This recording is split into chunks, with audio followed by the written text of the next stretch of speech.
All right, gang, welcome to Chicago Tri Weekend. It's Coach Chris here. I wanted to give you guys a couple tips for the swim. I know everyone's nervous about the swim, whether it's your 100th triathlon or your first, there's always a little bit of anxiety around the open water swim. So I want to give you guys a couple quick tips. One, before you get in the water, if you can, make sure that you get water on your skin. It's the contrast of your skin temperature being high, being cooked in the sun, going into the cold water that creates a lot of anxiety and that shock feeling. So if you can lower your skin temperature before you get in the water, that will help a lot to alleviate that cold shock feeling that you might have on race day. Typically at the Chicago Tri, there's a table with water cups or water gallon jugs. Pour some of that on your face, on your hands, in your wetsuit.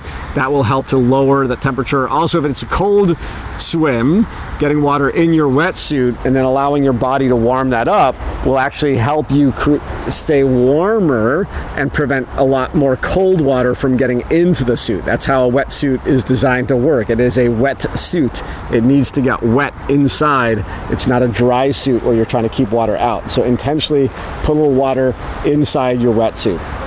Second thing, once you get in, there's no rule in triathlon that says you have to go really fast right in the beginning. It's an endurance event. It's not a sprint. Even though we call it a sprint triathlon, it's one of the only sports where a sprint is an hour and a half or 2 hour plus event for most people.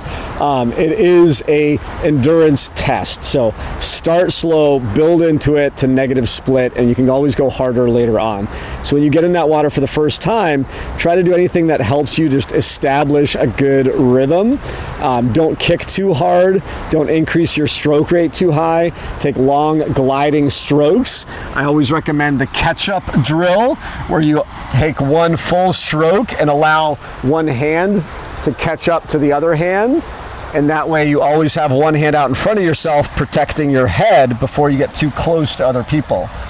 So think about using that defensive swim stroke, the catch-up drill, for the first at least 100 yards or so of the swim. Take long gliding strokes. That'll keep your heart rate down.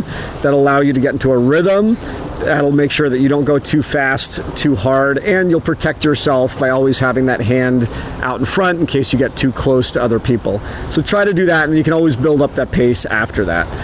So the mantra I like to have in my head is long and strong. Have a long reach in front and make sure you have a strong finish with your fingertips pointing back at the end to make sure you're getting the most propulsion from your stroke. Don't work hard in the front, push strong in the finish. That's where you get the real return on investment of your energy on race day.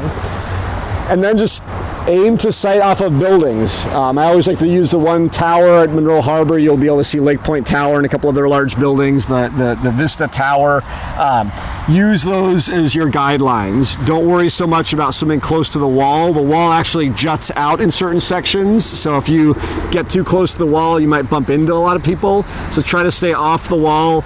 You can swim to the perimeter, the outside. That's where the lifeguard boats will be, and you can just swim from lifeguard boat to lifeguard boat if you want to have a little bit more space to yourself.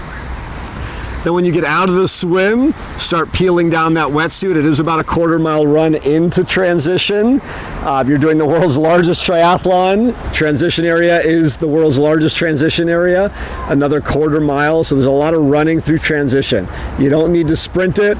Just take your time, peel that wetsuit off, allow yourself to cool down a little bit, and then really just smile, because most importantly, there's usually a photographer right there as you're coming out of the swim, running into transition. So if you want to look good for your photos, don't forget to smile. Smile all day long from start to finish, because you know what? Race day is just one giant victory lap, and you want to look good for the photos, right? So enjoy it out there, gang. Good luck with the swim. Make sure you get as much as you can. Oh, it looks like we have Fred out here. I don't know if you guys can see that on the camera. It looks like we have Freddie Machete, Fred Critch, one of our water support volunteers for the race. If you guys do get nervous on race day, Fred, the guy with the ponytail, he's usually the only guy on a stand-up paddleboard out on the swim course providing water support. So if you want to have a fun little break in the middle of your swim, look for the guy in a ponytail on a stand-up paddleboard, swim up to him and say, "Hey Fred, Coach Chris told me to say hi." And I'm sure you'll get a smile out of it, he'll get a smile out of it, and it'll make for a fun race day experience. So we look forward to seeing you guys out there. Good luck on race day, and we'll see you at the start and the finish line.